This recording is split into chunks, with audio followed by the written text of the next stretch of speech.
I want to talk through what I perceive to be kind of the three pillars of building a website that sells. This is something that I've been thinking a lot about. I've been thinking a lot about the needs of somebody who wants a website and what it is that they're actually buying, what they want to buy.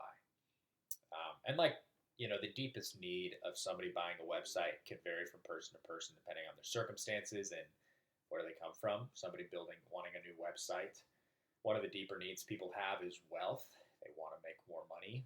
Um, and even within that, sometimes people want to make more money to give themselves more status. That's something that men in particular might have. Or status might be the thing without even like money being the segue to that need. Status might be the number one need.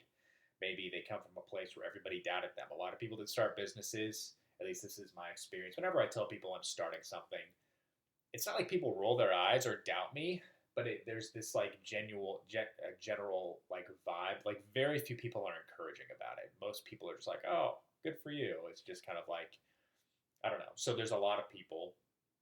I'm sure that part of the reason they want to build a website is because they want a business that proves everybody wrong about what they initially thought about them, or maybe some people want to make more money than their dad or something. Like there's a lot of things that a lot of like deep needs, whether or not they're good or bad, deep desires that people have that they want their business to fulfill. And part of the way to get there is maybe by building a website that makes them a lot of sales, that grows their business, whatever it might be. But ultimately, people want a website that makes them sales, that grows their business. And the need underneath growing their business could be different, making more money, higher status, all that stuff. But because of that, obviously the thing that we should focus on is building websites that helps people grow their business. So the question is, what are the things about a website that results in more sales, that grows a business? So ultimately, you just want a website that gets a lot of eyeballs and increases the conversion rate of all of those eyeballs, right? So how do we do that? So in my mind, at least right now, there are kind of three pillars to it. The first pillar is design and aesthetic. Second pillar is the marketing of the content of the website, kind of the quality of the content of the website. And part of this overlaps with the third point, but SEO as well. And those are kind of the three main pillars. So actually maybe SEO is a good one to start with because SEO is like what brings more organic eyeballs to your website. This is, if we're focused on SEO, the number of people that just see a website in general will increase.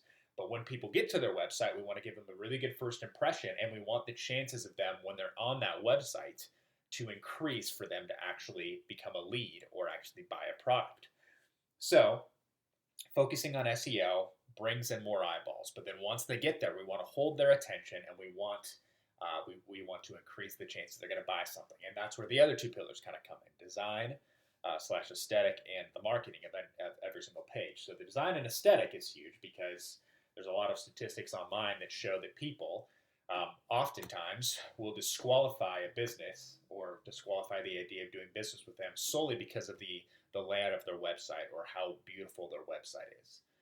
We want people to feel like they've arrived when they come to a website. We want the design and the aesthetic of it to be such that people immediately think this is a high quality website and thus a high quality business. So much of people's perceptions of how good a business is have everything to do with how beautiful the website is.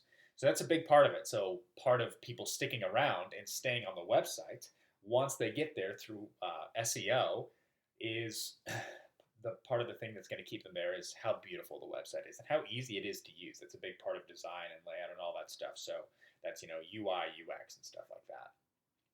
But then the other thing is like when people are actually on the website, it isn't just SEO and a beautiful website that makes people buy. Like once they're on there and they have a good first impression and it feels clean and it feels professional, we have to communicate things to them that convince them to become a lead.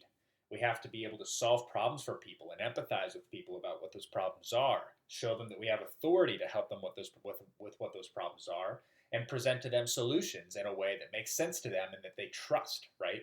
There's a lot of things that go into marketing. That's another big part of it. So all of our pages and the content involved in the pages have to be clear and concise because if you confuse, you lose. But they also have to really focus in on the client, solve their problem, empathize with the problem is to begin with, show them how we can help them solve their problem, give them easy steps to solving the problem, and then give them multiple ways to get in contact with us to become a lead and to help them solve whatever deep problem and need that they have in general.